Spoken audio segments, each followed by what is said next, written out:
Hello, everyone. I hope you guys are staying safe. This past like week or so, there's been storms and winter storms and all of that. It definitely did storm up here in the mountains, and I was actually, in fact, trapped for the first part of this week, and had to work from home. Anyway, but yeah, now the roads are mostly clear, and I'll be actually going out after this video. I filmed this video and upload it to go donate my old stroller and my old car seat from the dolls. Anyway, I wanted to first, before we get into this topic for today's video, I wanted to show you guys two dolls that I have available because I always get messages on YouTube asking if I have any dolls for sale. And currently, I actually have two for sale and one that I'm working on that will be for sale.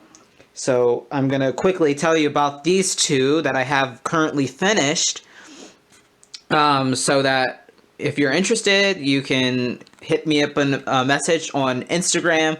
My Instagram is the same as my YouTube name, or you can email me at unireborndad@gmail.com. But yeah, anyway, this is Realborn Landon. He is a painted kit. He will not come assembled or with the body. So he is priced accordingly. He's only $225. That is really, really cheap for my work, especially because he is a bigger doll. When you put him together, depending on which body you choose for him, and I can help you with that as well, he can either be 0 to 3 month size or 3 to 6 month size. I actually recommend the bigger body on him because it looks better. Yeah, so he's really big, and I think he came out really well. And I also have a bunch more pictures of him as well and his details if you can't tell on this video what he looks like. But yeah, he's really cute and he's a great size. I love his size. I'm actually ordered another one of him so I can paint him for myself. This one was originally going to be for me, but I decided for my own one, I'm going to go in a different skin tone. So yeah, he is for sale, $225. That does still include a box opening, so I will still send him with stuff. He just will not be assembled at all. And then on this over here is a cuddle baby. It is a bigger cuddle baby. This is Libby. She/he is 0 to 3 month size, so this is also a good size doll. It is a cuddle baby. It does have comby hair, which is painted on the sides. Painted on the sides and rooted at the top, as you can see. Really cute cuddle baby, chubby cheeks, all that. Also comes with a box opening and will be $325. The price on Libby, the cuddle baby right here, is slightly negotiable. I am open to some offers. Don't lowball me. But yeah, this baby will be about 6 pounds, and it's a cuddle baby, meaning it's just the vinyl head, cloth body throughout the rest. Really squishy, nice to pose, awesome. I love cuddle babies. Anyway, so those are the two I have available and who you'll see in this video as I talk.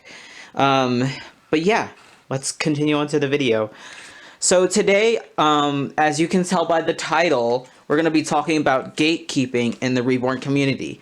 Now, this is actually a two-part topic, and I'm pretty sure you can go on and come up with different examples of what I mean by gatekeeping in the reborn community. This is not at all just these subtopics that I'm going to talk about. There's way more to be talked about when it comes to these ideas. So those who don't know what gatekeeping means, it basically means trying to limit access. What's the best way to, like, hold on, give me a second to gather my thoughts. Okay, so yeah, gatekeeping basically is like limiting access to something, saying certain people only get to get access to that thing or that topic or that idea. It's just basically saying that certain people can have certain privileges. Now, when that comes to the reborn community, like I said, there's a lot of different ways that people gatekeep in this community. And the two that I'm going to talk about today is gatekeeping when it comes to what dolls are allowed to be let into the community. And I'm going to be talking about how artists love to gatekeep information about where they get products or information. And that one personally is going to be an interesting topic to talk about because I'm obviously an artist and a collector, and I've seen it all, as far as how people like to not tell you where they get things. And I will go into so much detail about that because I do understand to an extent of why they do that. But yeah, first I want to talk about gatekeeping as far as it becomes like what kind of dolls are allowed into the community. And this topic is actually very timely because obviously we just had all of that situation happen with the knockoff dolls. And this has been going on for a long time with the knockoff dolls and how we don't want them in the reborn community. Now, that does bring up people who are feel like left out because they can't afford reborns and they feel like they can't enjoy this community. And I want to just stop you right there and say absolutely not. That is not the case. I know so many Facebook groups and Instagram groups and pages where it doesn't matter if you don't have a real reborn as long as it's not a knockoff. So if you go back and look at my previous video about this topic, you can see that there's other options other than buying a knockoff that are cheaper than reborn dolls themselves. So I find that there's really no excuse to buy reborns because even if you don't have a real reborn, if it's a factory painted doll that's made by a legitimate company, a lot of these people don't care and they're not going to judge you because we all start somewhere as far as collecting. And like I said in that video, I believe, when I first started collecting in this community, these realistic dolls, I did not have a reborn. I could not afford a reborn. I was only like 12 or 13. So I had an Ashton Drake doll and no one judged me because they understood that at least, you know, it was a legitimate company and I wasn't stealing, having illegal copies of work stolen from other sculptors. So yes, there are a lot of groups that get annoyed if all you have is these factory painted dolls like Ashton Drake's and Paradise Galleries, but that's only if you try to claim that they're reborns. Now, people get upset when you claim that they're reborns because these reborns, painting them is not like getting a factory painted doll. These take so much work and effort to paint them and make them more realistic. So yes, there are going to be some people who get annoyed with you, but if that's the case, you find a new group and find some new people who will accept your dolls for what they are. And like I said, there are plenty of those groups on Facebook that you can find your community. It's all about knowing your people and, you know, finding that place where you belong. It's not easy sometimes, but it is absolutely doable if you don't have actual reborns. But even in those groups, they're not going to let you have knockoffs because of what they do to the sculptors.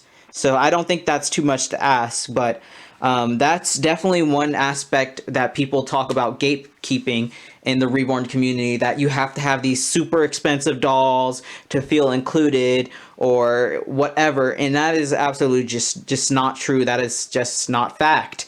So I wanted to clear that up because I had so many hate comments obviously on those videos talking about the knockoffs where people were like, oh, so unless I have an $800 doll, I can't enjoy these reborns, I can't talk about dolls.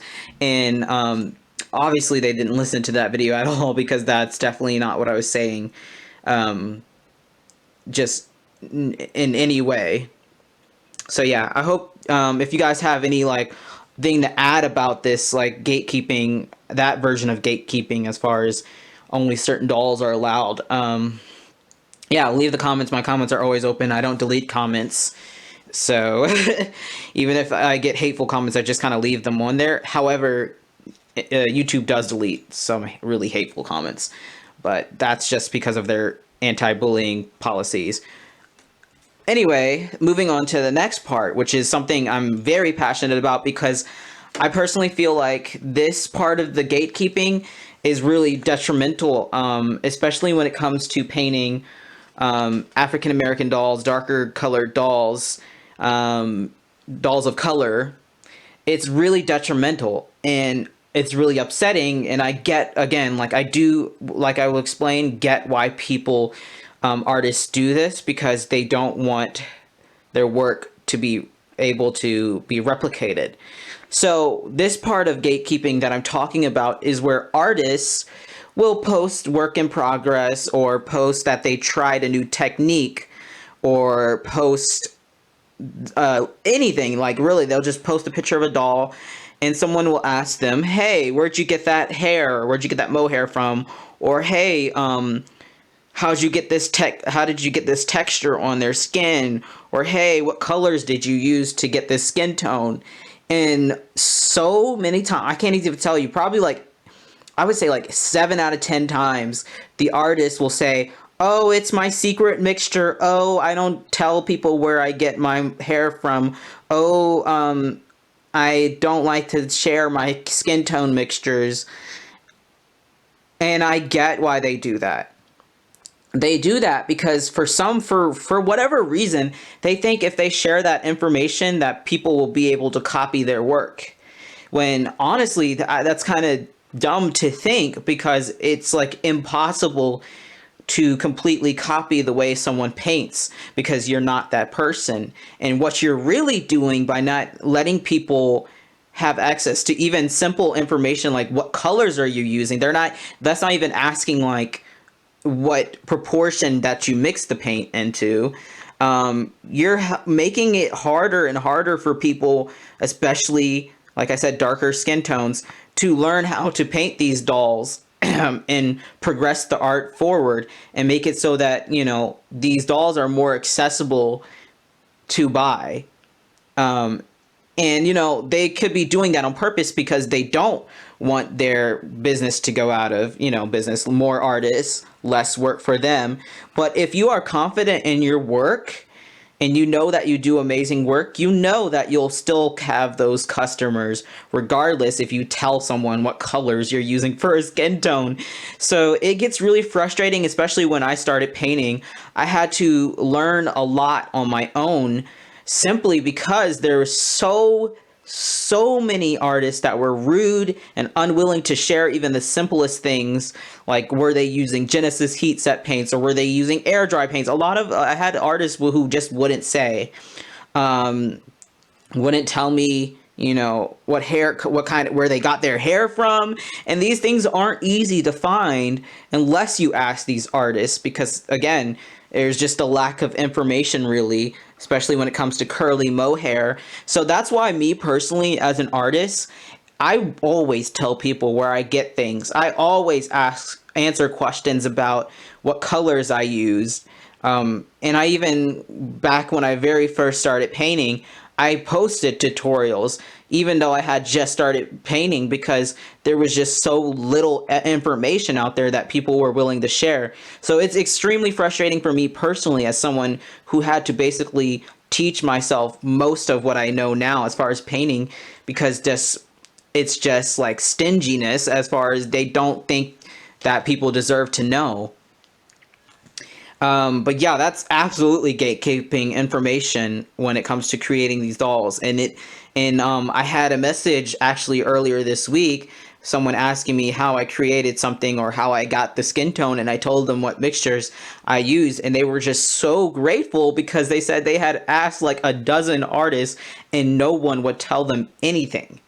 So I think we just need to get better. We have to be better and help one another. If you don't want these knockoffs to take over our reborn community, you have to give up the information a little bit, so that more people can create these dolls, so that more will be available at affordable rates. Now, I've always told people that, don't make reborning your only source of income, because just like any art form, it's subject to the market, and I don't think that's wise to do. And so, yeah, even if this becomes a more popular hobby and more affordable, um, it should not be that bad if you have other sources of income, because there were just, it wouldn't be like the end of the world if these dolls became more affordable.